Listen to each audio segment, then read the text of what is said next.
We're here in St. George, conclusion of the Elite Men's race at the Canadian National Championships, talking with Will Routley from Team Accent. Will, first of all, I want to find out, how did that break go away so early? Because like 20K into the race and all of a sudden the race is down to like 12 people.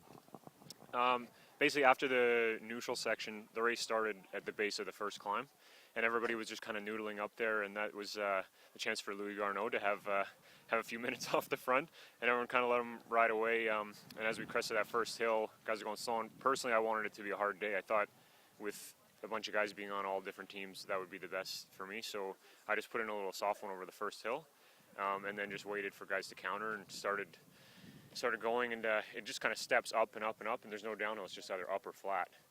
So then Christian went after that and did a huge effort and took Ryan Anderson and a couple guys with him, and I was looking around and it was already consistently hard, so I jumped across and we just drilled it. We were away, and I think it must have been chaos behind, because it took maybe 10 minutes before the group with Zach bridged up, and then there were 3 more bridging up, and they didn't catch us till we'd done a lap, and I think that was pretty much everybody that was going to be in the race right there. I mean, was it a surprise when you sort of looked around and said, like after a lap of the race, it's like, we're less than a third in the race and it's down to 12 people? It wasn't a huge surprise. I had in the back of my mind, I thought there was a good chance that's how it was going to play out here.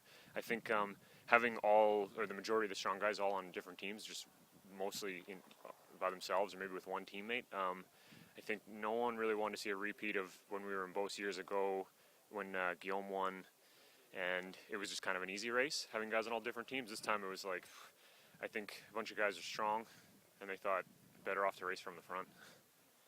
Now, you've been racing in Europe all year. I think you said you've been back in Canada like 5 days so far this year. What's it like being over there for the season? Well, it's been a long trip. We left on the 1st of January and only just came back. It's been the positives, I've improved my French, and it's been a pretty neat life experience. It's been I got to do some races that I didn't know I'd ever get to do, like some of the Ardennes Classics, that kind of thing. So it's been pretty neat. It's been a challenge as well, a pretty big challenge for me. They had terrible weather in Europe this year, so we were living in Belgium for a couple of months, and it pretty much snowed the whole time, so it didn't make training easy.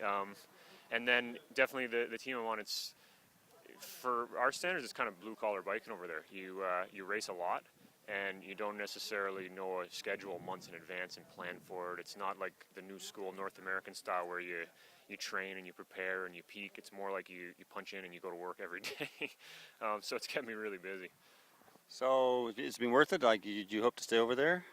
Tough to answer the question right now. It's been a pretty neat experience, but at the same time, I think I'm the foreign guy, so that's something different. And being back here at Bozeman, we're all staying at the Georgeville, and with all these old friends, like we're all in different teams, but it's crazy. It's like all the doors are open and everybody's eating breakfast and dinner together, and it reminds me some of the camaraderie and something that I think I miss a little bit. So I think, I still like racing at that level, but it would also be nice to race with some Canadian friends. So we'll have to see. Okay, well, thanks very much. We'll let you go to dope control now. Yeah, perfect. Thanks, Rob.